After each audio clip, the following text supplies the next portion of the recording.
May sasabihin na uwi. Di ba? Matagal na tayo magkaibigan. May 10 taon na ata eh.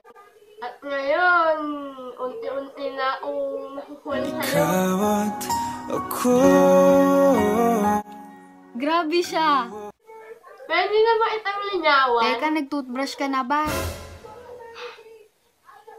Oo naman, grabe ka sa akin ah. Sorry na. Nia, seryoso. Pwede na ba talaga ako manligaw sa'yo? May kotse ka ba? Ha? Anong ulit ng panliligaw ko sa kotse? Di naman. Gusto ko lang kasi may hatid sundo ako sa school. Asan yung pagmamahal nun? Nasa gasolina. Buti pa yung gasolina, nagmamahal. Pero tayo, hindi. I want you to stay, never go away. Ne, joke lang. Wala akong kotse. Motor lang ang meron ako. Okay lang ba sa'yo? Motor?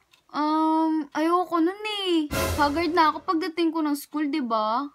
Maniyak ka ba? Diyos ko, babanat pa to. Wala namang kotse. O sige, bakit, Ken? Kasi, umaga pa lang. Kailangan na itapos. Many months later. Ano ka ba gusto mong gawin ko? Ginawa ko naman lahat para mapaibig ka. Pero hindi pa rin ako sapat. I'm sorry, Ken, pero hindi kita magugustuhan eh. Wala ka kasing kotse.